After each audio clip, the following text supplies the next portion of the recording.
Good morning students. आज हम सभी लोग यूरोपियन हिस्ट्री के अंतर्गत नेक्स्ट टॉपिक पर बात करेंगे। तो आज हमारा जो प्री टॉपिक है ये है सामंतवाद। सामंतवाद। तो सर्वप्रथम इस नए टॉपिक के साथ एक बार फिर से आप सभी का मौर्य हिस्ट्री क्लासेस में जोरदार स्वागत और हार्दिक अभिनंदन। आप सभी की परीक्षाएं नजदीक है, इसलिए इस सेकेंड चैप्टर पे आज मैं बात कर रहा हूं सामंतवाद पे। तो ये देखिए सामंतवाद क्या होता है। सामंतवाद लैटिन शब्द, एक लैटिन भाषा का शब्द है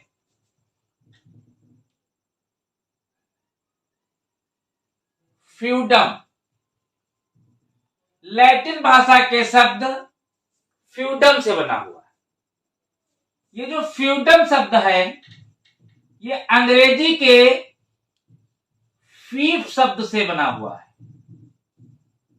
अंग्रेजी के फीफ शब्द से बना हुआ है। फ्यूडम मतलब सामंतवाद। देखिए फ्यूड, इस फ्यूड का मतलब होता है भूमि का टुकड़ा। फ्यूड का मतलब होता है भूमि का टुकड़ा। कौन सा भूमि का टुकड़ा? वह भूमि का टुकड़ा जो राज्य के अंतर्गत आता था। अब बात यह आती है कि ये टुकड़ा, इसका कार्य क्या है? इस टुकड़े को किसी सरदार को दे दिया जाता था। अब बात आती है कि ये भूमि का टुकड़ा पहले था किसका, तो यहां पर हम लोग बात करेंगे। लेकिन फ्यूड माने होता है भूमि का टुकड़ा, यानी एक भूमि का टुकड़ा जिस पर किसी सरदार का नियंत्रण होता था और वह सरदार फिर उस पर अपने अधीनस्थ लोगों से खेती करवाता था, कृषि करवाता था। उसे सामंतवाद कहते। ऐसे आप समझिए कि फ्यूड माने भूमि का टुकड़ा और उस टुकड़े पर किसी सरदार का अधिकार हो गया या सरदार को वो दे दिया गया और उसने उस पर अधिकार कर लिया। फिर वह स्वयं उस पर खेती करे या अपने अधीनस्थ लोगों से खेती करवाए। इस प्रक्रिया को सामंतवाद की प्रक्रिया कहा जाता है। अब एक सबसे बड़ी प्रॉब्लम यह आ रही है कि जो भूमि का टुकड़ा है ये है किसका? तो कॉमन सेंस है कि भूमि का जो टुकड़ा है ये किसी राजा का है।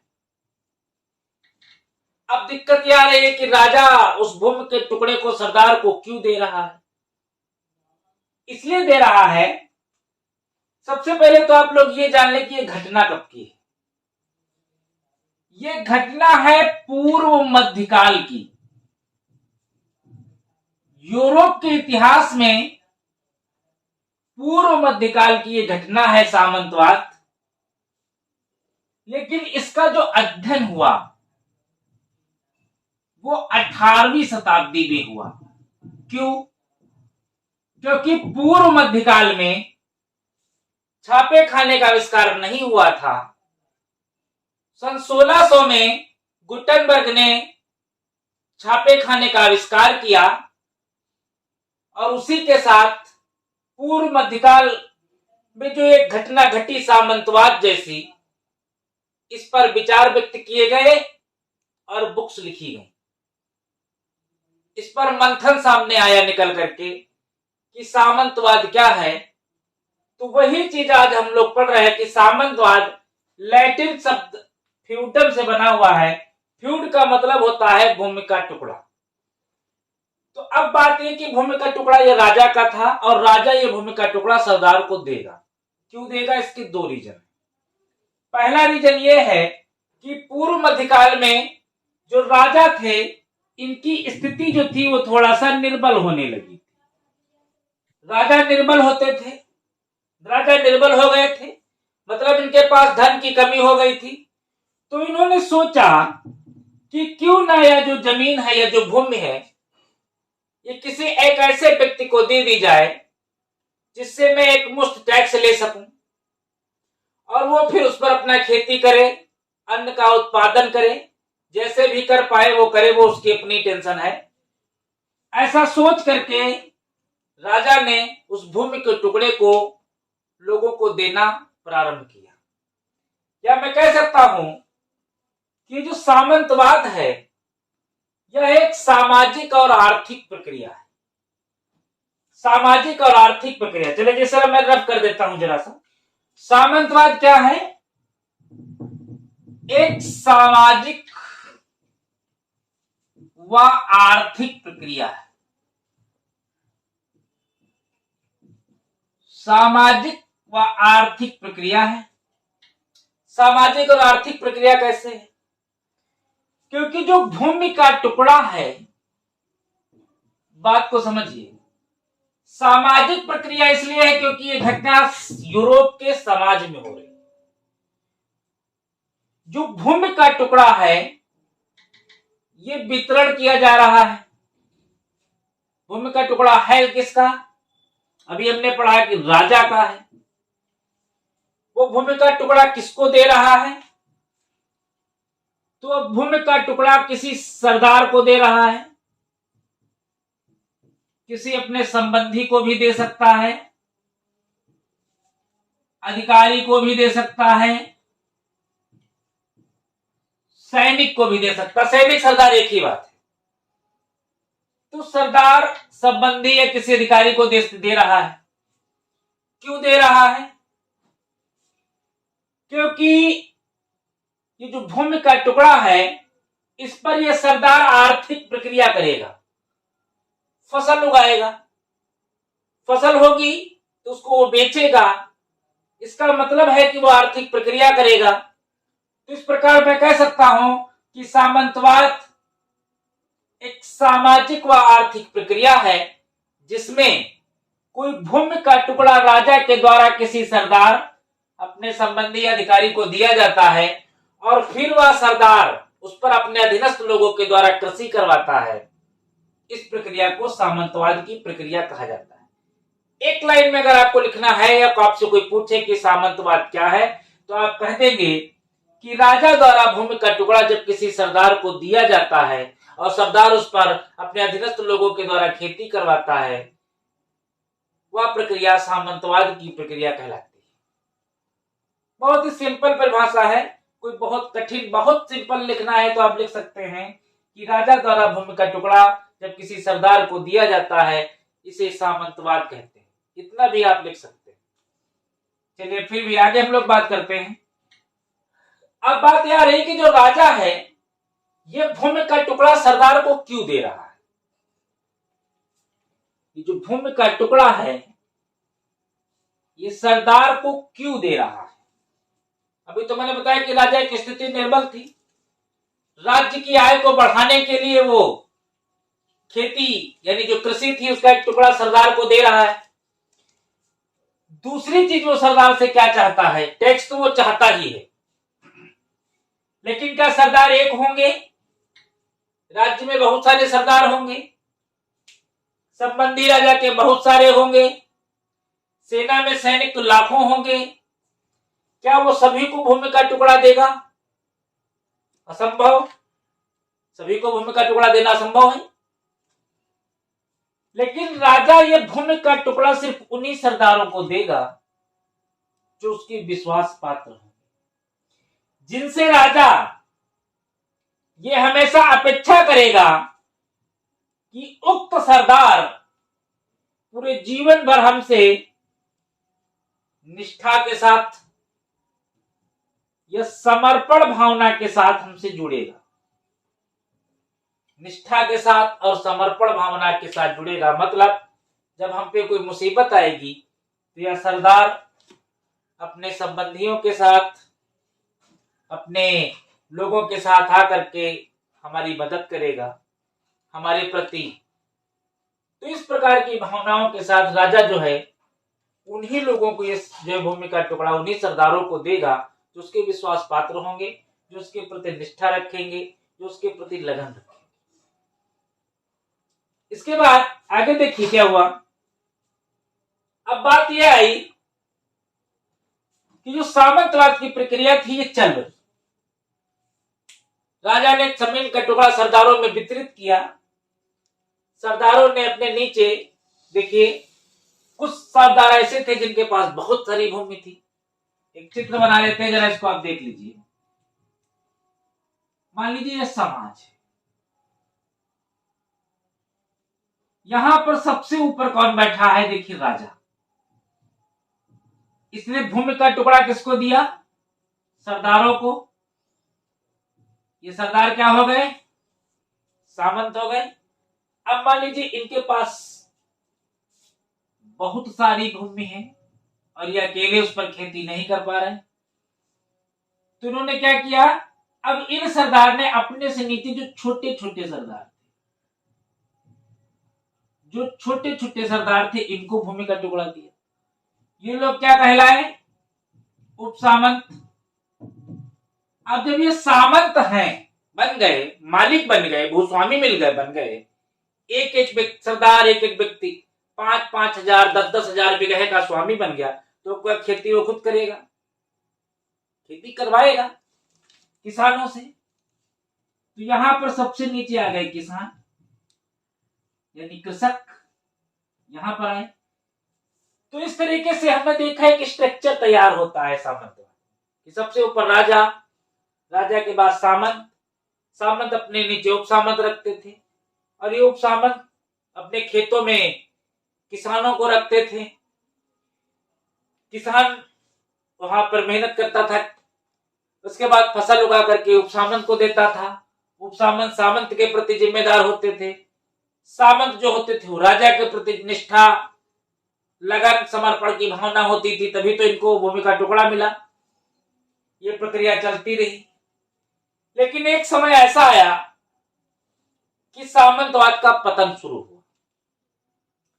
कैसे पतन शुरू हुआ, क्या कारण रहा।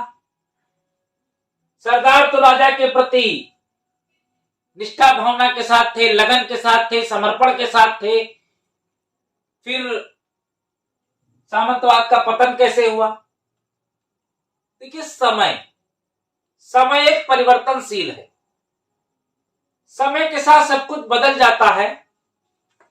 चलिए थोड़ा सा डिस्क्राइब करते हैं। मान लीजिए कि राजा ए है, मान लीजिए कोई राजा ए है, उसने सरदार बी को भूमि का टुकड़ा दिया और उसे कहा जाओ इस पर खेती करो। बी गया, उसने खेती करना शुरू किया, वो सामंत कहलाया। इसके बदले में उसने राजा को जीवन भर निष्ठा और समर्पण की भावना से ओतप्रोत रहने का वचन दिया। बात बन गई। समय बदला, मान लीजिए बी की मृत्यु हो गई, बी का पुत्र सी वो सामंत बना। इधर मान लीजिए राजा ए की मृत्यु हो गई और ए का पुत्र डी राजा बना। मतलब सामंत भी बदला, राजा भी बदला। अब देखिए यहां पर ए और बी के बीच में तो बहुत अच्छा कॉम्बिनेशन था, बहुत अच्छा कम्युनिकेशन था दोनों के बीच में। ये इनके प्रति लॉयल थे, ये इनके प्रति लॉयल थे। लेकिन क्या ऐसा डी और सी कर पा रहे हैं, नहीं, क्योंकि सी को तो जो भूमि है वो अपने पिता बी से मिली है, हालांकि राज्य की है, लेकिन बी ने निष्ठा और समर्पण की कसम ए के साथ खाई थी। तो ये जरूरी तो नहीं कि जो सी है वो डी के साथ भी निष्ठा और समर्पण की कसम खाएगा, नहीं खाएगा समय के साथ। और ये भी कोई जरूरी नहीं है कि जितना इस सामंतवाद में इंटरेस्ट ए ले रहे थे, उसके बाद उसका पुत्र डी आएगा और वो भी उसमें उतना ही इंटरेस्ट लेगा। दोनों तरफ मामला गड़बड़ है। खैर, सी डी के प्रति लॉयल नहीं है, वो निष्ठा समर्पण की भावना नहीं दिखा रहा। दूसरी बात, ऐसे कोई बी एक ही तो है नहीं, बहुत सारे सामंत थे वहां पर, पूरे यूरोप में, हर देश में। मान लीजिए कोई ई सामंत है, कोई एफ सामंत है, कोई एल सामंत है, बहुत सारे सामंत हैं। अब ये सामंत क्या कर रहा है, जो सी है, अब अभी तक क्या था कि जो बी था वो टैक्स देता था राजा को, यानी जो भूमि से एक साथ कलेक्ट होता था राजा को पहुंचाता था। अब सी आया, सी कह रहा हम तो नहीं देंगे टैक्स। क्यों नहीं देंगे? क्योंकि जो सी आया है इसने कहा हमने कोई ऐसा वचन नहीं राजा के साथ निभाया था, हम राजा को नहीं जानते। सी क्या कर रहा है, टैक्स नहीं दे रहा है।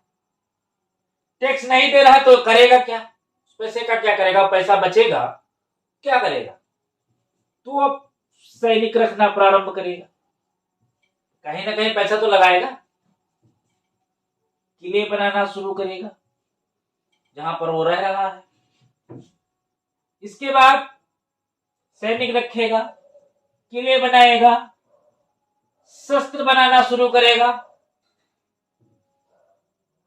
और देखिए विलासी जीवन जीना प्रारंभ करेगा, विलासी जीवन जीना प्रारंभ करेगा। तो अगर ऐसा सी करेगा तो क्या ई नहीं करेगा?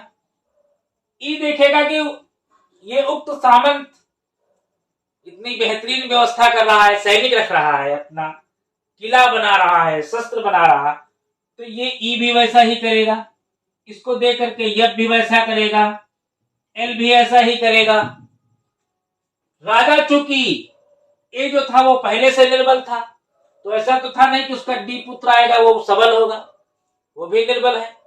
अब इस समय ये कंडीशन ये आ गई है कि जो डी है वो सी से टैक्स भी नहीं मांग पा रहा है। क्यों? क्योंकि कहीं ना कहीं इस समय राजा से ज्यादा पावरफुल सामंत हो गए। सबसे मेन चीज प्रॉब्लम ये आ रही है कि जो सामंत है वो ज्यादा पावरफुल हो गए। ऐसी कंडीशन में राजा जो है वो सामंतों से डर रहा है। इस कंडीशन में वो इनसे टैक्स भी नहीं मांग पा रहा है। तो इस प्रकार धीरे धीरे सारे जितने सामंत हैं वो अपना सब कुछ बढ़ाते हुए चले जाएंगे, और जब इनके सबके पास हो जाएगा तो एक समय ऐसा आएगा कि इस बी के पास जो कृषक होंगे, जो इसकी खेती पर किसानी कर रहे हैं, इसमें का कोई किसान मान लीजिए ई वाले सामंत के वहां पहुंच गया, धोखे से पहुंच गया, इस ई वाले किसानों ने बी वाले किसान को मार दिया कि भाई तुम हमारे क्षेत्र में कैसे से आ गए, धोखे से आ गए या जैसे भी आ गए, मार दिया। क्या हुआ कि इन दोनों की शत्रुता प्रारंभ हुई। इन्होंने कहा ठीक है, तुमने मेरे एक किसान को मारा, मैं तुम्हारे किसी दूसरे किसान को मारूंगा, मौके की तलाश। इस तरीके से एफ एल से झगड़ने लगा, एल बी से झगड़ने लगा। कुल मिलाकर क्या हुआ कि इन लोगों में निरंतर आपस में झगड़े प्रारंभ हो गए। झगड़े प्रारंभ हो गए तो सामंतवाद का पतन प्रारंभ हुआ। अब हमने देखा कि जो सामंतवाद है, यानी जो सामंत है, ये आपस में ही झगड़ा करने लगे। एक समय ऐसा आया कि इनका जीवन बहुत ही विलासी हो गया, और ये जो किसान इनके यहाँ काम करते थे, तो इन किसानों के साथ ये बहुत ही इनके साथ दुर्व्यवहार करने लगे, इनका शोषण करने लगे। एक समय ऐसा आया कि अपने किसानों को केवल उतना ही भोजन देते थे जिससे इनका पेट भरे, और केवल उतना ही कपड़ा इनको प्रोवाइड कराते थे जिससे इनका तन ढके। ना इनको एक्स्ट्रा रखने के लिए भोजन देते थे, ना कपड़ा देते थे। कुल मिलाकर इनका शोषण करने लगे, क्योंकि कहीं ना कहीं ये जो सामंत थे इन्होंने अपने आप को मठाधीश समझ लिया था, अपने आप को सर्वोपरि समझ लिया था, और इन्होंने अपनी शक्ति में पर्याप्त वृद्धि कर ली। तो हम देख रहे हैं कि इस समय यूरोप में एक जरा सा डायग्राम बना लेते हैं छोटा सा कि कौन कौन है। देखिए, एक तो राजा है ऊपर, सेकंड नंबर पे कौन है, सामंत आ रहा है, थर्ड नंबर पे देखिए एक व्यक्ति जो किसान, ये शोषण इसका हो रहा है। राजा, राजा के बाद सामंत, सामंत के बाद कृषक, और जब कृषकों का मतलब भर का शोषण हो गया तो कभी न कभी कहते हैं कि कभी न कभी किसी न किसी व्यक्ति, हर चीज की अति खराब होती है, किसी न किसी व्यक्ति का दिमाग जरूर फिरा होगा। तो अब इन्हीं कृषकों में से एक नए वर्ग का उदय हुआ, जिसे कहते थे मध्य वर्ग। एक मध्य वर्ग का उदय हुआ। उसने क्या देखा, पीढ़ियां बदलती हैं। मध्य वर्ग ने क्या देखा कि हमारे पिताजी को तो इतना भी नहीं मिल पा रहा है कि हमारा पेट भरे, मेरे पास इतने भी कपड़े नहीं है कि हम तन ढक सके, ऐसे में ऐसी नौकरी का मैं क्या करूंगा, इसका कोई हल नहीं हमारे साथ, हमारे जीवन में, तो मुझे कुछ हट के करना चाहिए। तो देखिए यहां पर एक मध्य वर्ग अपनी भूमिका निभाएगा। तो अब देखिए हम लोग बात कर रहे थे कि सामंतवाद का पतन कैसे हुआ, इस पर हम लोग बात करेंगे। तो हमने देखा कि जो सामंत थे, पहले हम इन्हीं की भूमिका को ले लेते हैं। ये चार हैं, चारों की भूमिकाएं अलग अलग हैं इसके पतन में। पहले हम सामंत को लेते हैं कि ये लोग आपस में लड़ रहे हैं, पारस्परिक संघर्ष कर रहे हैं। अब एक आप बताइए कि जब राजा ने सामंत बनाया था, यानी सामंतवाद जैसी प्रक्रिया को विकसित करने का सुअवसर प्रदान किया, तो क्यों उसने ऐसा किया? क्योंकि वक्त पड़ने पर ये लोग राजा की मदद करेंगे। लेकिन अब ये लोग आपस में ही लड़ रहे हैं, तो बताइए राजा की मदद क्या करेंगे? मान लीजिए देश पर कोई समस्या आ जाती, तब ये लोग क्या उसमें मदद करने जाएंगे? तो ये लोग निरंतर आपस में लड़ रहे हैं एक दूसरे सामंत को नीचा दिखाने के लिए। यही इनके पतन का आगे चल करके कारण बनेगा। दूसरी बात हम क्या देख रहे हैं कि जो मध्य वर्ग है, इसका उदय हो चुका है और ये खेती करना नहीं चाह रहा, ये व्यापारिक उन्नति करना चाह रहा है, व्यापार करना चाह रहा है। क्यों व्यापार करना चाह रहा है? क्योंकि 16वीं शताब्दी में पुनर्जागरण हो चुका है, प्रारंभ हो चुका है, भौगोलिक खोजें हो रही हैं। कोलंबस अमेरिका की खोज कर रहा है, वास्को डी गामा जलमार्ग से भारत आ रहा है, क्यूरीज ऑस्ट्रेलिया जा रहा है, रॉबर्ट पेरे उत्तरी ध्रुव जा रहा है, रॉबर्ट फैल्कन स्कॉट दक्षिणी ध्रुव जा रहा है। खोजें हो रही हैं। बार्थोलोम्यू डियाज उत्तमासा अंतरिक्ष जा रहा है। ये लोग दूसरे देश में जा रहे हैं, वहां की संस्कृतियों से इनका आदान प्रदान हो रहा, और ये व्यापार कर रहे हैं, और इनका व्यापार भी खूब फल फूल रहा है। लेकिन ये खेती नहीं करना चाहते। जब खेती नहीं करेंगे तो सामंतवाद का पतन होगा, बिल्कुल होगा। दूसरी चीज ये है, ये लोग क्या चाह रहे हैं कि मैं व्यापारी हूं, व्यापार कर रहा हूं। इन्होंने सामंतों का शोषण देखा, तो इन्होंने कहा मैं एक ऐसी जगह पर रहूंगा जहां पर ये सामंत आ ही ना पाए। इसीलिए इन्होंने क्या किया, नवीन नगरों का निर्माण किया। नवीन नगरों का निर्माण किया इसी मध्य वर्ग के लोगों ने, और उसको सामंतों से पृथक रखा। उसने कहा, इन लोगों ने कहा कि जिसको खेती करनी है करे, मैं व्यापार कर रहा हूं, यानी पूंजीवाद का उदय हो चुका है, धन है मेरे पास, मैं किसी सामंत की नौकरी नहीं करूंगा, और ना ही सामंत के कोई नियम है यहां पर लागू होंगे। तो जब ये सामंत को छोड़ देंगे तो सामंतवाद का पतन होगा। आगे देखिए राजा क्या कर रहा है। सामंत की भूमिका मैंने आपको बताई, मध्यवर्ग की भूमिका, राजा क्या कर रहा है? राजा भी तो कुछ करेगा, क्योंकि ऐसा तो है नहीं कि हमेशा एक ही जैसे राजा होते हैं। राजा बदले। इन्होंने देखा कि सामंत ना मुझे टैक्स देते हैं, उल्टे मुझ पे आग दिखाते हैं। राजा ने क्या किया, उसने कहा कि ये लोग मुझे आग क्यों दिखाए, क्योंकि इन्होंने सैनिक शक्ति जो है अपनी प्रबल कर ली, मैं भी अपनी सैनिक शक्ति प्रबल करूंगा। राजा ने क्या किया, राज शक्ति में वृद्धि की। राज शक्ति में वृद्धि की मतलब स्वयं अपनी सैनिक शक्ति को बढ़ाया, अपने आप को मजबूत किया। इसने राजा ने जरूरत पड़े तो हम इनका दमन कर सके, तत्काल इसने राज शक्ति में वृद्धि की। जब राज शक्ति में इसने वृद्धि की और वृद्धि करने के साथ साथ लोगों में राष्ट्रीयता की भावना का विकास हुआ। राष्ट्रीयता की भावना का विकास हुआ कैसे? कैसे लोगों में राष्ट्रीयता की भावना का विकास हुआ? क्योंकि बहुत सारे जो कृषक, अब राजा ने अपनी शक्ति में वृद्धि कर ली, तो जो लोग सामंत के साथ कृषि करते थे उन्होंने सामंतों को छोड़ दिया, वो राजा के साथ आ गए। और सामंत तो पूरे देश में बहुत हैं, राजा तो एक है।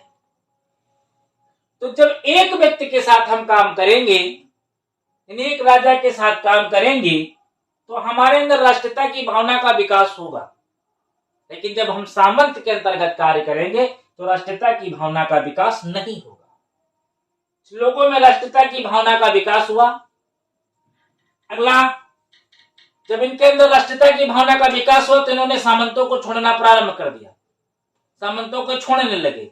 एक समय ऐसा आया कि सामंतों के पास खेती करने के लिए कृषक ही नहीं बचे। इधर राजा ने क्या किया, तो वह बारूद का प्रयोग किया। समझो मेरी बात। क्यों? क्योंकि अब राजा सामंतों को नष्ट कर देना चाहता था, बिल्कुल। लेकिन सामंतों ने किले बना लिए थे। तो जब राजा अपने सैनिकों को भेजता था किसी सामंत पर आक्रमण करने के लिए, तो उनके सैनिक जाते तो फ्लॉप होकर वापस चले आते थे, किले में घुस नहीं पाते थे, क्योंकि किले बहुत मजबूत थे। यह देखते हुए राजा ने क्या किया, तोप और बारूद का प्रयोग। तोपे भेजी, जाओ सामंतों की किलों को तोड़ दो। तोपे आई, दरवाजे पे लगाई गई, बड़े बड़े किले ढहा दिए गए। जो सामंत थे उनके सैनिक, जो बहुत सारे सैनिक मर गए, जो कुछ बच गए वो राजा के पक्ष में आ गए। सामंतों को सब कुछ छोड़ के भागना पड़ा। फिर दूसरे सामंत, फिर तीसरे सामंत, इस प्रकार इनके किलों को ढहाया जाने लगा। और ये सामंत अपनी अपनी सत्ता को छोड़कर भागने लगे। तो हमने देखा कि 3 लोगों की भूमिका, सामंत की भूमिका, मध्यवर्ग की भूमिका, राजा की भूमिका, एक चौथा व्यक्ति है कृषक। इसकी क्या भूमिका है? हुआ क्या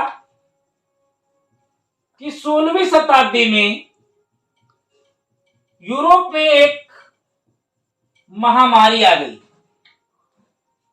इस महामारी का नाम था काली मौत। काली मौत नाम की एक महामारी आई, जैसे समय कोरोना नाम की एक महामारी आई। ऐसी महामारी में यूरोप में बहुत सारे किसान मर गए, बहुत सारे परिवार अनाथ हो गए।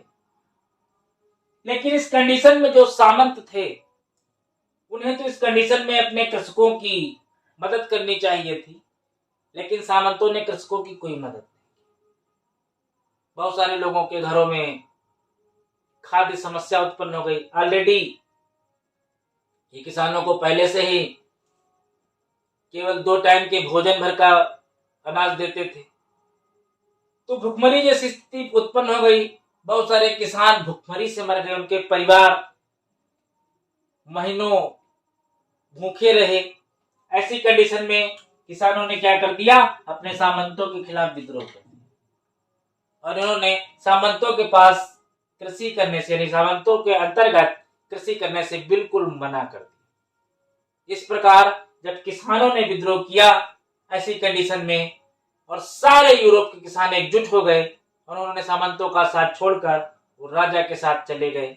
और राजा ने वो भूमि अब सामंतों को ना देकर सीधे किसानों को प्रोवाइड करानी शुरू कर दी, क्योंकि पुनर्जागरण आ चुका था, बुद्धिजीवी वर्ग सचेत हो चुका था। इस प्रकार किसानों की स्थिति में धीरे धीरे सुधार हुआ और मैं कह सकता हूं कि यहाँ से सामंतों का पूर्णतः विनाश हो गया। तो इस प्रकार सामंतवाद का पतन हो गया। सामंतवाद एक सामाजिक और आर्थिक प्रक्रिया है जो यूरोप में काफी समय तक चली और इसने पूरे यूरोप को एक अपने चपेट में रखा। इसलिए इतने गंभीर टॉपिक को, संवेदनशील टॉपिक को हम लोग छोड़ नहीं सकते, इसे जरूर पढ़ना चाहिए। तो ये आपके सामंतवाद के कुछ पतन के कारण हैं जिन पर हमने आज चर्चा की। कल हम सभी लोग नेक्स्ट टॉपिक पर चर्चा करेंगे। और अगर कोई भी चीज आपको समझ में नहीं आ रही है तो आप कमेंट बॉक्स में उसे मेंशन करें, मैं जरूर से जरूर उसे बताने का प्रयास करूंगा। और एक वीडियो को एक से अधिक बार भी देखें, बार बार आप देखें, ताकि आपका पेपर में आप लिखने में ये हेडिंग्स आप जरूर याद रखें, क्योंकि इनके अंतर्गत आपको वहां पे लिखना भी होगा, तो ये हेडिंग्स आपकी याद होनी चाहिए। और बार बार देखें, बार बार देखने से हेडिंग्स जो मैंने परिभाषाएं बताई हैं वो आपको याद हो जाएगा, पेपर आपका बहुत अच्छा होगा।